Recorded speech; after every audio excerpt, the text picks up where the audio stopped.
अच्छा भैया, आज हम डिस्कस करेंगे mass spectrometry. This is another technique in which we try to find out the identity of organic molecule. जैसा IR spectroscopy है, हमें ऑर्गेनिक मॉलिक्यूल के बारे में बताती है. ठीक है, उस तरह मास स्पेक्ट्रोमेट्री भी आपको ऑर्गेनिक कंपाउंड के बारे में ही फाइंड आउट करने में हेल्प करती है. तो बेसिक आइडिया वही है कि एक डिवाइस होती है जिसको हम कहते हैं स्पेक्ट्रोमीटर. उसमें आप जो सैंपल टेस्ट करना होता है उसको वेपराइज करके, ठीक है, उसके बाद इसको इंट्रोड्यूस करवाते हैं स्पेक्ट्रोमीटर में, जहाँ पे हाई स्पीड इलेक्ट्रॉन से उसकी बम्बार्डमेंट करते हैं. यानी कि जो सैंपल होता है उस पर बम्बार्ड करते हैं हाई स्पीड इलेक्ट्रॉन्स.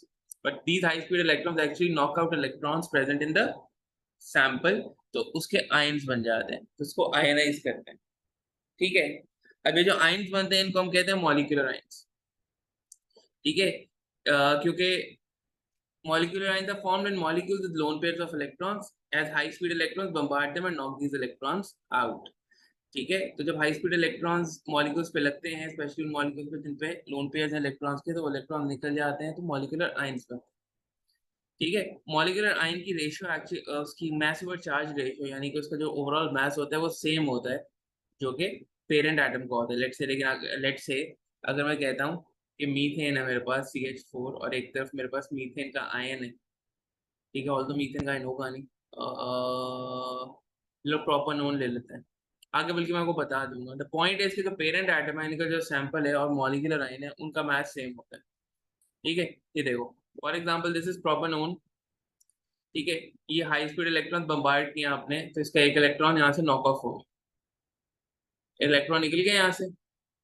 ठीक है. जब इलेक्ट्रॉन निकल गया तो इसके ऊपर पॉजिटिव चार्ज आ गया. जब पॉजिटिव चार्ज आ गया इसके ऊपर क्या बन गया? Molecular ion. बट इसका एक्चुअली में इस मॉलिक्यूलर आयन का मास सेम होगा जो कि इस पेरेंट एटम का मास. ठीक है. उसके बाद एक प्लॉट आता है. ठीक है. जो कि होता है अबंडेंस में, यानी कि एक चीज कितनी अबंडेंट है, एक मॉलिक्यूलर आयन कितना अबंडेंट है. ठीक है. और एक्स एक्सिस पे लिखते हैं आप मास ओवर चार्ज रेशियो भी कह सकते हो आप, या मास नंबर भी कह सकते हो. अब दो पीक्स आ रही हैं, एक आ रही है 43 पे, एक आ रही है 15 पे.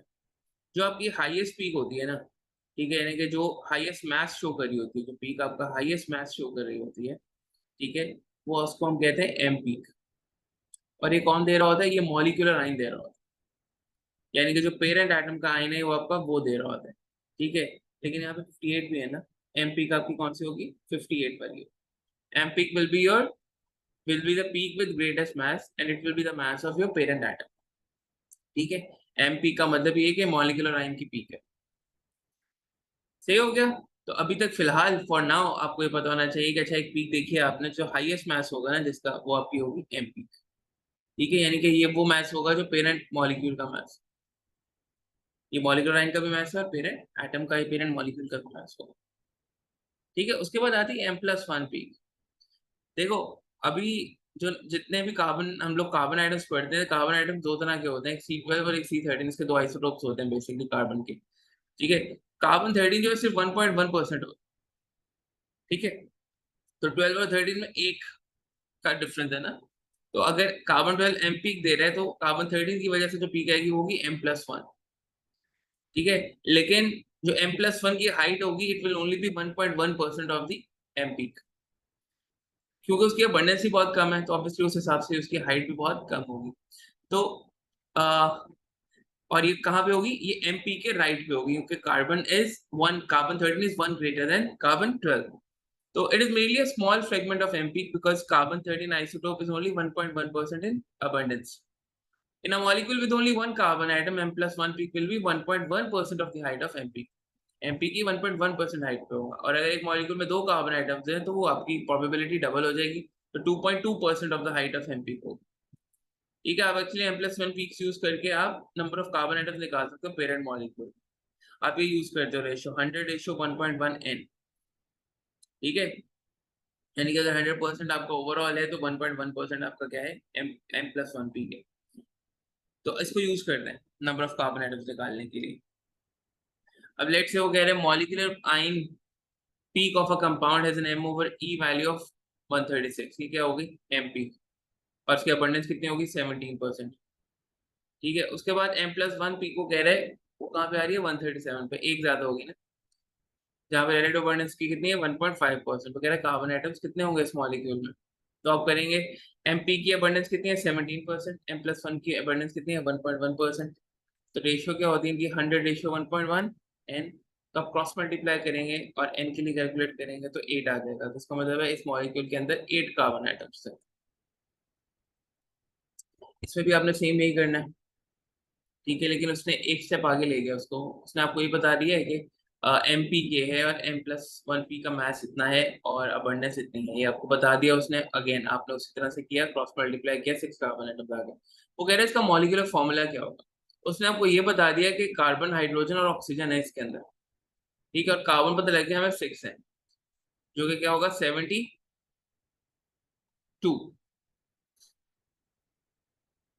एक सेकेंड,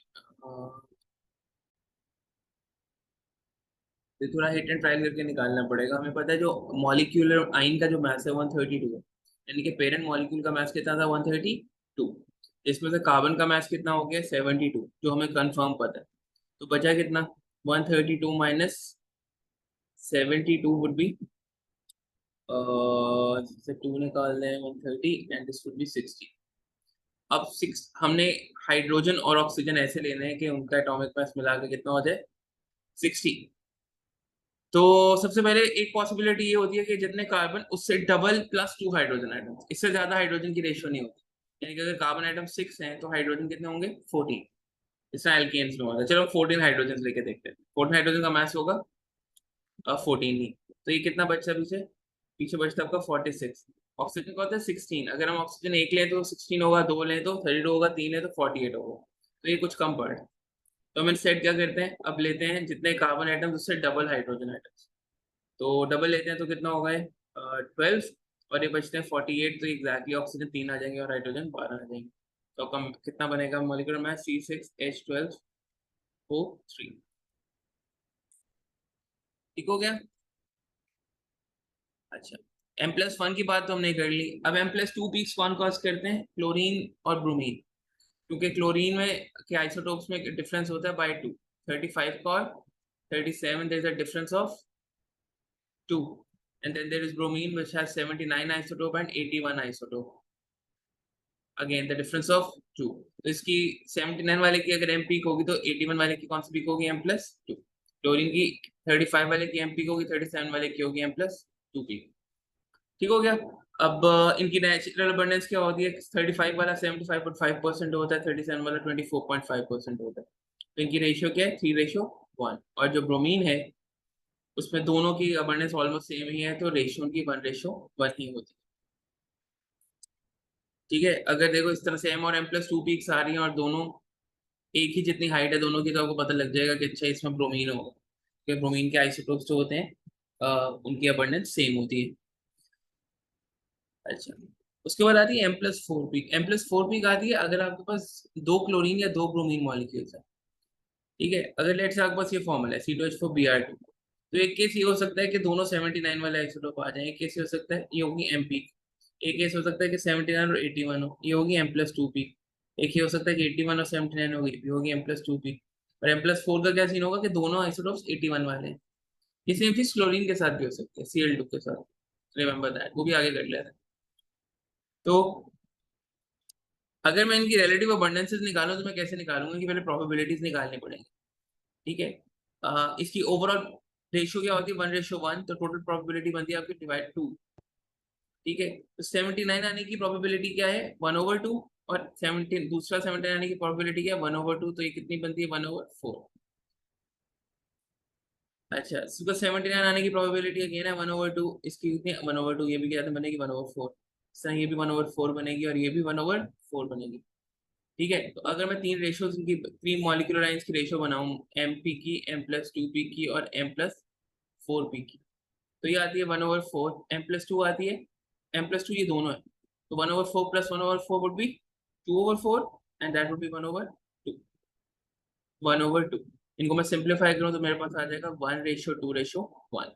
तो रिलेटिव अबंडेंस क्या आती है इसकी 1:2:1। तो ऐसा मॉलिक्यूल जिसमें दो ब्रोमीन आइटम्स हो उनकी ये रेशियो आती है। ये आपको याद होना चाहिए, ठीक है, ताकि टाइम पे निकालनी ना पड़े। अब जहां तक क्लोरीन की बात है, तो अगेन क्लोरीन की भी चार पॉसिबिलिटीज बन सकती है। एक ऐसा मॉलिक्यूल है जिसमें दो क्लोरीन आइटम्स है। तो क्लोरीन होता है 3:1 होती है ना उसकी जो रेशो होती है, तो टोटल क्या बनेगा उसका 4 पार्ट्स। सही है, तो 35 आने का चांस क्या होता है 3/4, क्योंकि रेशो 3:1 होती है। 35 वाले की 3 होती है, 37 वाले की 1 होती है। तो अगेन सेम वही किया जिसने हमने पहले किया था। इसमें रेशो क्या आती है 9:6:1। और अगर एक ब्रोमीन और एक क्लोरीन एटम है तो रेशो क्या आएगी 3:4:1। You can do it by doing yourself. ठीक है। अच्छा एक आधा क्वेश्चन कर लेते हैं। What would be the difference between the ratio of M ratio M plus 2 peaks if the pesticide contained one chlorine rather than one bromine atom? अच्छा अगर एक क्लोरीन एटम है एक ब्रोमीन एटम की जगह पे, तो क्या होगा? ब्रोमीन एटम की रेशियो होती है 1:1 और क्लोरीन की क्या होती है 3:1। एम और M plus 2 पी की, तो अभी बताएंगे रेशियो में क्या डिफरेंस होगा। तो आप बताएंगे ratio would change from 1:1 to 3:1। Then look at if a given pesticide contain two chlorine atoms per molecule, reduce the relative heights of M, M plus 2 and M plus 4 peaks। ठीक है, तो ये आपने वो कोई जो है ना मुझे बताया था, क्या आ रहा था वो 9:6:1 था I think. 9:6:1 two chlorine atoms के लिए रेशियो क्या आएगी 9:6:1। ठीक है, आप इसको बेसिकली ये बना सकते, you can, but you have to draw it, like आपने रिड्यूस करना है ना, तो आप एक्चुअली में आप बना लें यहाँ पे Cl, लाइक Cl35 Cl35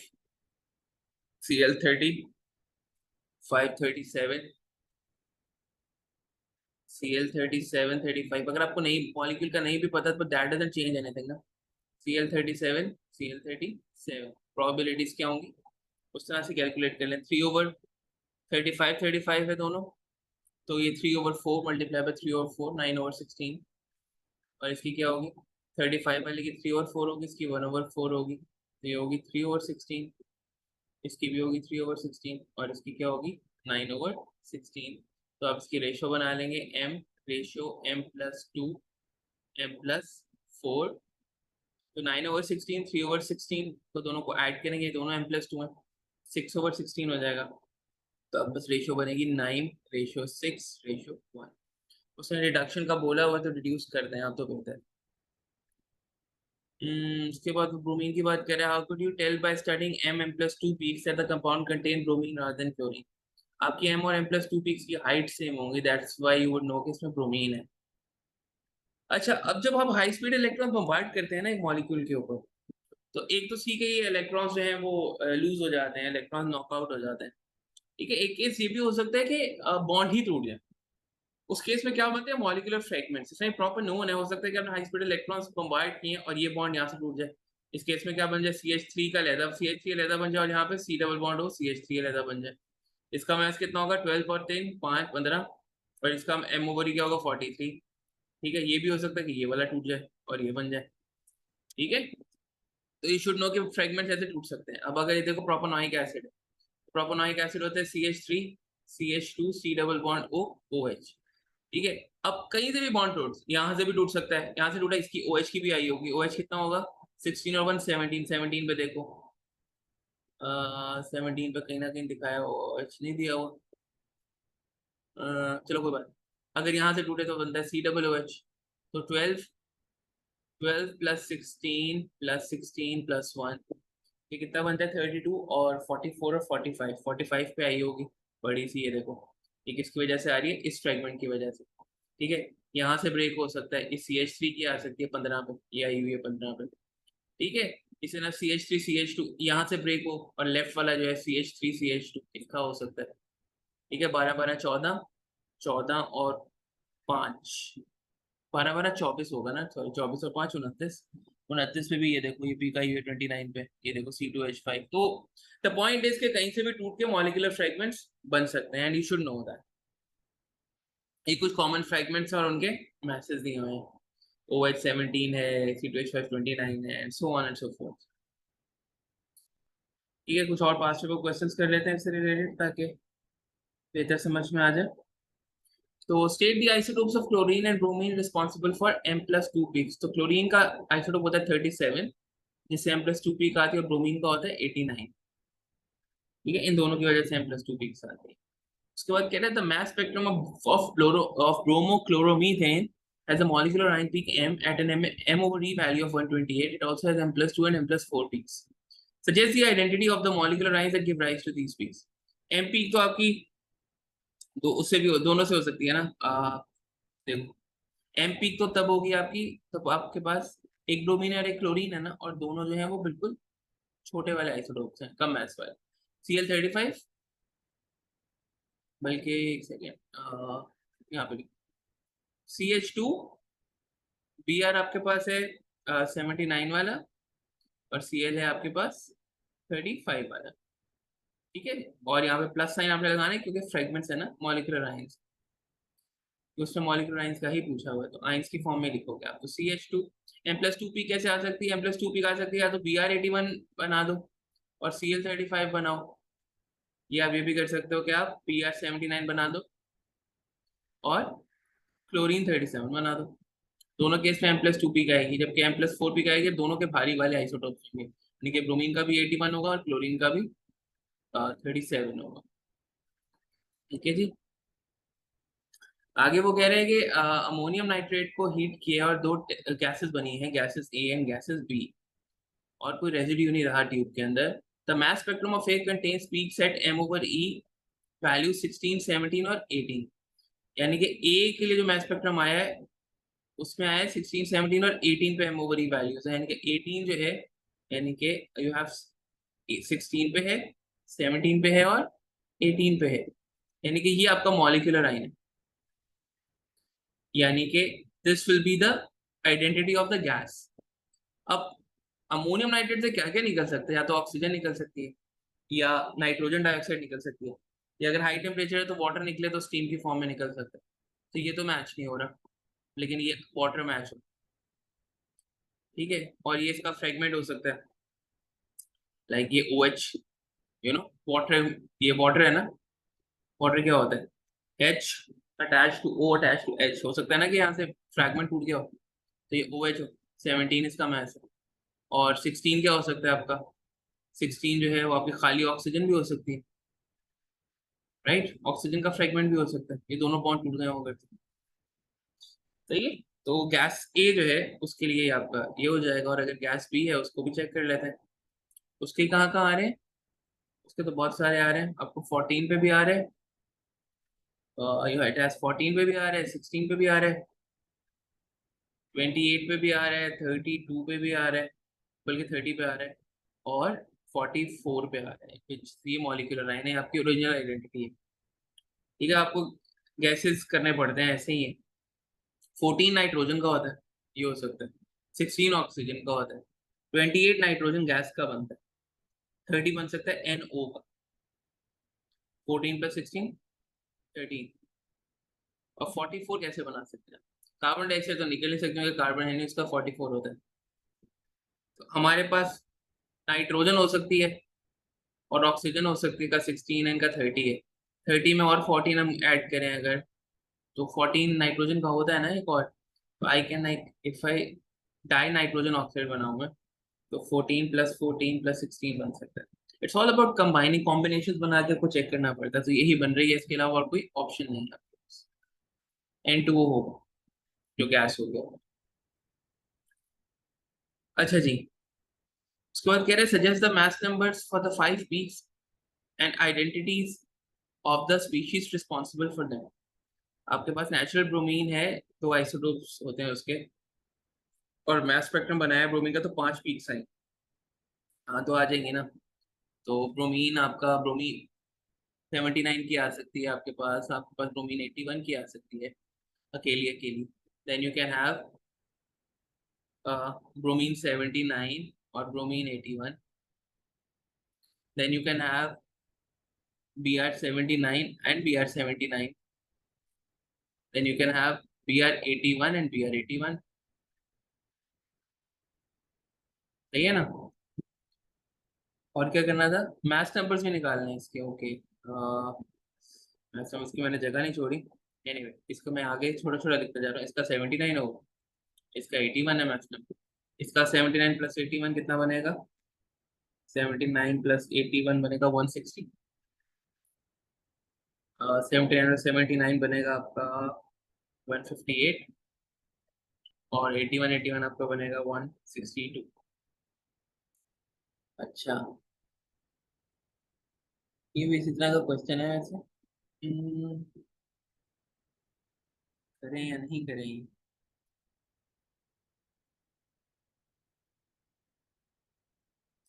खैर, ये वाला करते हैं मेरे, फिर देखते हैं।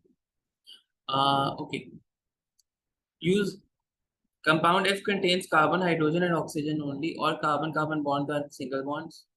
Structure of F was analyzed by mass spectrometry and infrared NMR spectroscopy. NMR is not in your syllabus. हम mass spectrometry की बात करें, वही part discuss कर रहे हैं जो mass spectrometry है. Mass spectrum shows that the M overall value for the M peak is 90. नहीं, जो molecular line है उसका mass है 90 और ratio of heights in the M and the M plus 1 is 22.1 और 0.7. इससे ratio भी दे दी heights की. Using the ratio of heights of M plus 1, calculate the number of carbon atoms in a molecule. तो we know, हमने पढ़ा था, M और M plus 1 की रेशियो लगाते हैं हम, और रेशियो क्या होती है? 100 रेशियो 1.1 N. ठीक है, M की आपको रेशियो कितनी है? 22.1, और M plus 1 की दी हुई है आपको 0.7. क्रॉस मल्टीप्लाई करेंगे तो नंबर ऑफ कार्बन आइटम्स आएंगे आपके पास 3. तो मॉलिक्यूलर फॉर्मूला आपने F का सजेस्ट करना है, वो बिल्कुल वैसे ही करना है यार.